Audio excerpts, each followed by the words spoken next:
I made a video going over the rest of the settings back in June, but I left out the HUD menu because, well, look at it. And while yes, it isn't November anymore, November was 14 hours ago, so this is still a part of it. What's poppin', gamers? Today we're going to be talking about the HUD menu and what every single setting does. Let's get into it. And honestly, I expect this to be a pretty dry video, so there we go. Starting from the top, we have the presets. Normal is everything on, cinematic is everything off, and minimal shuts off a bunch of weird stuff it has no business shutting off, like the grenade indicator. If you're gonna use any of them, use normal, but you've already clicked on this video, so why not customize it yourself? First category is the compass. You can turn the entire thing on or off with the first one, change it to a multi-level compass with the compass appearance, and turn on or off your current location. You can also show off pings showing up on your compass, either yellow pings, pink gadgets, red pings, or communication wheel pings, all individually on or off. You can also show off the bomb location to let it still show up on your HUD, but not your compass.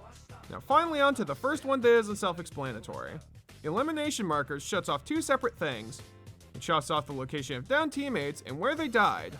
And lastly, ping location helper. With this on, it'll tell you just to the right of your compass which room a given ping is placed. I personally find this annoying, so I'd turn it off, but if it helps you, don't let me stop you from using it.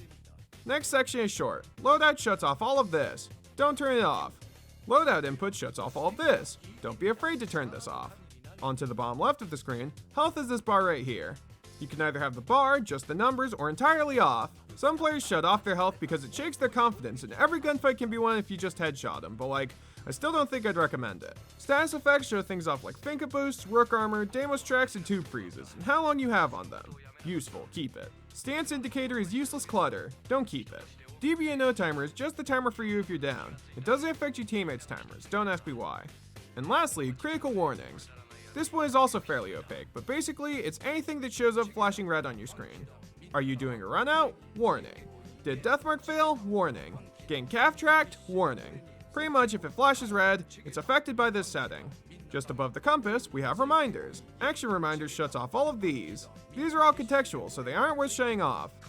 Asterisk. You can shut off the diffuse timer separately if you want to though, or just reduce the opacity of them. I find 100 annoying and 40 is the lowest you can go, but it's a good number to use, so I'd recommend it. The action duration bar shows off things like how long you've been reinforcing or how long you've been planting. The reload reminder is the little red button that shows up when you only have a third of your mag left. General reminders are the camera and ping prompts to the left of the compass. I'd shut these off. In the very center of your screen next, crosshair shuts off the crosshair, operator reticle shuts off the dot in the middle of it, and observation tool reticle shuts off that dot in your drone. Grenade indicator shuts off the warning when a frag was tossed at you, and the warning when a pipe is gonna explode.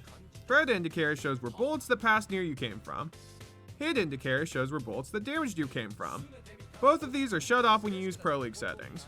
Kill confirmation is the red X that shows up when you kill an enemy. This is the only feedback you get when you get a kill in Pro League settings, so I'd keep it on. And lastly, hit confirmation. This is the white X that shows up when you destroy an enemy gadget. This is also shut off with Pro League settings, which kinda sucks since you can't really tell when you shot a cam through a wall, but what do you do? Next up, device area of effect is the white circle that shows up when placing a gadget. It also shows the arming time of the gadget, so if you're an Element, it's probably best to keep this on. Objective markers are the floating ones that show up on the bombs. The only two you can shut off individually are yellow pings and red pings, with communication wheel pings being shut off alongside the yellow pings. Ally outlines is the glow around your teammates when they aren't behind a wall. Enemy outlines are the red glow around the enemy when they aren't behind a wall. And ally icons and usernames are self-explanatory. This is the last section that's consolidated into one spot at the very top of the screen, the match information. Match hair shuts off the entire section. Reinforcement pool shuts off the reinforcement pool. Diffuse timer shuts off the clock once the kit's been planted. And match timer shuts it off otherwise. Round number is redundant, so I'd get rid of it. And match updates is the kill feed. I cannot for the life of me figure out what bands does. They show up when you tab no matter what, they don't show up in the match replay, and they even stick around during pick phase. Like actually, I don't know if this does anything. Score updates are the point indicator. This is shut off with Pro League settings, and this is probably the most jarring one for people who aren't used to it. Destroyed drones is the count of how many basic drones have been destroyed.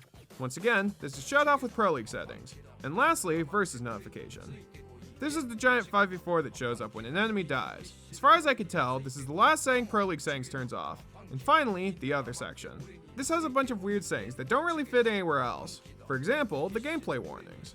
This shows things like prep phase safeguard and when you're out of drones. Basically anything that shows up with this little eye. You also have operator cards. This is the giant card that shows up when you're spectating someone.